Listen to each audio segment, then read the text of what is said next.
March is here and we're moving into the spring housing market here in Vermont. And this year it's really interesting because we have more inventory going into the spring market than we've had in any year since 2020.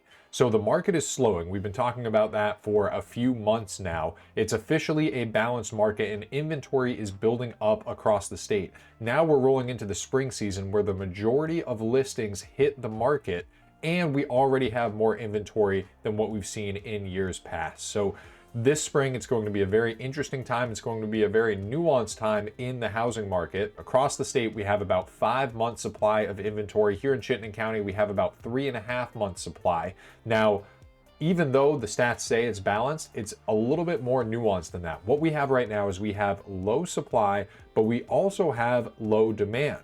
So there aren't that many buyers out there, and there also aren't that many homes on the market. Now, there's more homes than the previous 6 years, but there's fewer homes than what we saw pre-pandemic. So the result of low supply and low demand is that many homes are sitting on the market for much longer than what we saw in years past. But the homes that are well maintained, the homes that are priced correctly, they're still getting multiple offers and selling for over list price.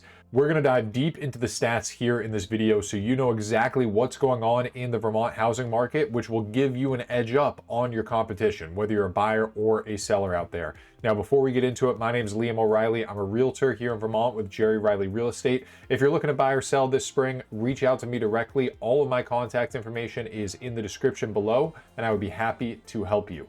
Okay, let's jump over to the stats here. All right, so what we're looking at here is the median sales price, and this is a similar story to previous months. Not much has changed. Yes, it's dipped slightly from the month before, it's up slightly from last year, but overall, we're still on this steady trend. Now, what I really want to talk about here is inventory as we move into the spring market. Active inventory is over 1,200 homes. It's up over 12% compared to last year, and we can see that we haven't hit this inventory mark in February since 2020. We see last year we were about 12% fewer listings on the market. Back in 2020, February of 2020, there was about double the amount of homes than what we have right now. That's why I say there's a low supply and low demand. The low supply part is referencing 2020 and prior, back when the market was a little bit more normal, back when homes wouldn't necessarily sell in a weekend. What we have going on right now is many homes aren't selling in a weekend. Many homes are sitting and taking offers well under list price, but the few homes that are priced correctly are still competitive, still attract 3 or 4 buyers, because those buyers, they're looking for that specific property. When they see a good deal, they're jumping on the good deal. When they see a property that's well maintained, doesn't need a lot of work, is priced correctly, they're still jumping on that home because there aren't many homes like it out there on the market. So that's the environment that we have heading into the spring, and it's going to be really interesting to see what happens when more inventory hits the market. Will there be enough demand to keep those listings low? Well, let's take a look at some of the other data here. Pending sales are actually up significantly, up about 20% compared to last year, which is great. A lot of that active inventory that's on the market now is getting put under contract, which is great. It's healthy. It's what we want to see as we move into the spring market. It'll be interesting to see if these pending sales continue to increase with more inventory on the market. Buyers have more options. They're putting more homes under contract. Now, new listings are about the same as last year. So again, we don't need new listings to be up significantly as we move into the spring in order to see some changes go on in the housing market, in order to see active inventory continue to build. And the reason why is because we have more inventory moving into the spring. When we take a look at the month supply, as I mentioned at the beginning of this video, we are at a balanced market. We're right at, I said 5% at the beginning of this video. It's actually 4.5%. I apologize. I was a little bit off on that. But still, between 4 and 6 months supply is considered a balanced market. And you can see we're heading up into that direction, increasing over time, not decreasing. And that's what we've seen over the past few months. Now, the last thing I wanted to point out, and we're looking at statewide data here. So this is data throughout the entire state of Vermont. And then we're going to dive into Chittenden County and also Rutland County later on in this video. But the last metric I wanted to point out here is the percentage of original list price received. this is the price that sellers are coming out at, originally listing their home at. What do they end up going under contract for? So we see here about 93%, so roughly a 7% discount on list price across the state on average. Now, some homes are selling for over list price, and we can see that here. The percentage closed above list price, it's about 16%.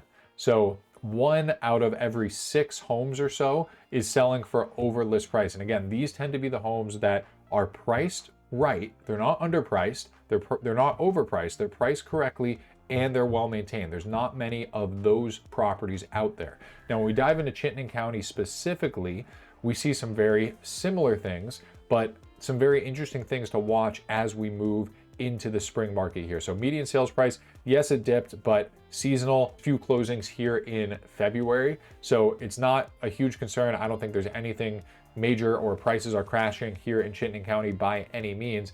We see percentage of original list price received is a little bit higher than across the state. Things are a little bit more competitive here in Chittenden County, but we see a very similar story with active listings. Active inventory continues to build, up almost 30% higher than any point heading into the spring market. That's the point I want to make. It's not higher than any point last year, but inventory is higher than any point in February, right before we hit the spring market since 2020, which is really important because there's going to be a ton of listings hitting the market this spring. That's when the bulk of the listings hit the market, and we already have more homes than what we've seen since before the pandemic. It's going to be really interesting to see how prices and buyers respond when there's more inventory out there on the market.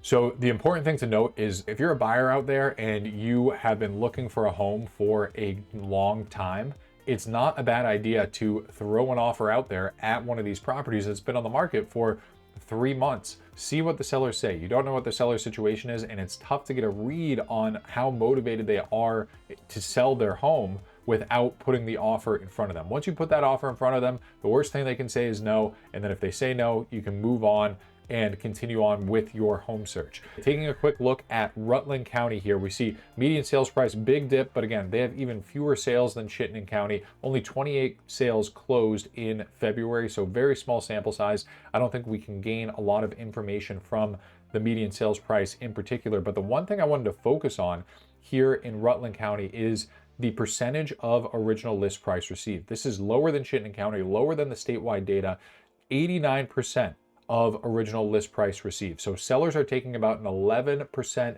haircut on average here in Rutland County. And when we take a look at the days to contract, how long homes are sitting on the market before they find a buyer, we see it's at 98 days as of February. So a lot of the homes that are going under contract in Rutland are sitting on the market for a while. When we take a look at Chittenden County, it's much, much lower. And the reason why is because a lot of these homes that are sitting on the market, not all of them are selling. At least not all of them sold in February. So a lot of the homes that are selling are the new inventory, especially the new inventory that is in good condition. So that's the reason why there's only 10 days to contract despite active inventory climbing so much around Chittenden County. We'll take a quick look at the statewide data, and then I'll give you some tips, whether you're a home buyer or a home seller out there, to give you an advantage in your home purchase or home sale moving forward. So we see here days to contract, about 23 days to contract across the state. And again, inventory is building. So there's a lot of homes that have been on the market for 3-4 months now. It's not uncommon, but many of the properties that are actually going under contract are going under contract within that first weekend because they're priced appropriately. Now, to wrap up this video here, if you're a buyer right now and you're looking for a good deal, target the homes that have sat on the market for a couple months, especially vacant homes, homes that the seller isn't living there, they're most likely looking to get rid of the property. Then you might be able to get a good deal and secure a home for under current market value, depending on how motivated that seller is and how long they want to wait to try to find a buyer at a higher price. Now, I just saw a listing hit the market that closed for $50,000 more than what it's currently listed at. So the sellers decided to list it for $50,000 under what they bought it for in 2023. Now, granted, these sellers did pay about $150,000 over where it was listed in 2023. So, you know, they bid pretty high up over this property, but Still, some sellers, if they're motivated to sell, they're willing to take a haircut, they're willing to take a loss on their original purchase. It all depends on their motivation. Now, if you're a seller out there and you want to get the most bang for your buck, I personally think the worst strategy right now is overpricing your home. If you list your home too high, trying to test the market, buyers out there, they have inventory that they're seeing. They've been in other homes at the price point that you're listing it at. And so if your home feels out of place at that price point, if they feel like they can get a better deal for $700,000 than your home that's listed at $700,000, they're not going to make an offer. So you have to look at the comparables, make sure you're priced appropriately in the market. You want buyers to walk into your home and feel like, okay, this is a fair price for what I'm getting for this property. So thank you guys so much for watching. If you have any specific questions, leave them in the comment section below. And as always, if you're looking to buy or sell, reach out to me directly. I would be happy to help you. I'll see you in the next one.